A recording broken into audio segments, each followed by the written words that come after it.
Russia has now made it official that they have moved into the war front and made operational this brand new hypersonic glider. They can go 27 times the speed of sound.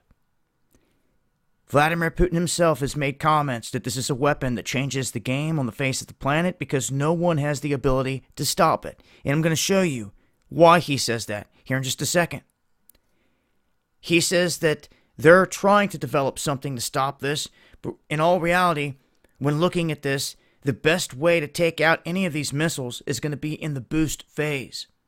Now, if they're launching them from aircraft, it's a whole different ballgame, which they do have the same type of missile that can be launched from an aircraft. They talk about it here in these articles. The thing about it is this. When this thing comes down, it can do this.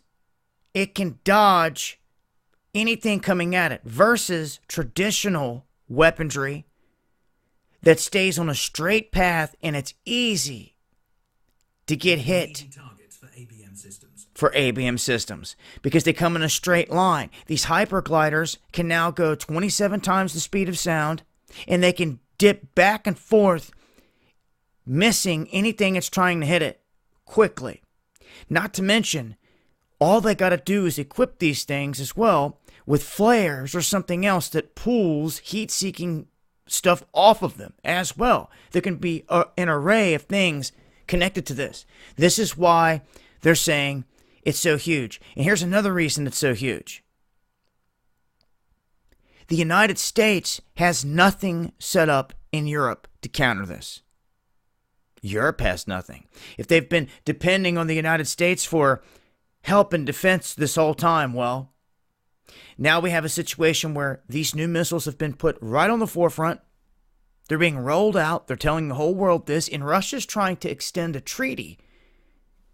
This new treaty that they've been trying to talk about with the United States, they've extended it out, but the United States has yet to say anything. These damn ads popping up here.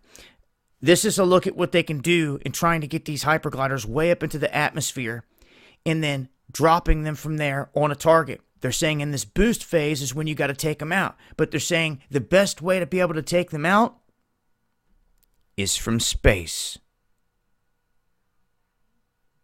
Maybe now people can get a better look and understanding of what this Space Force is all about. Countering other weapons and, of course, adding weapons up in subspace. We've got a lot going on right now. Things are shifting big time. And we know these governments are all decades ahead of what they're telling the masses, and I do believe the United States has something similar to this. It's just my own personal gut feeling, but I also believe that the United States is going to come down one day. By design. By the same hand that lets everything else go down out here. And you cannot forget that. What that means is it doesn't matter if we've got the baddest military on the planet. If you've been sold out and they're going to pull the carpet out from underneath of you, you're going down. Do you understand that? By the same hand that JFK warned you about. They're still in Operation Global. Don't fall asleep. Don't fall into this illusion of choice. Know your enemy. Know how they operate, and know you have brothers and sisters around this planet of every color, of every religion, every background. It's going to take us all to overcome the beast.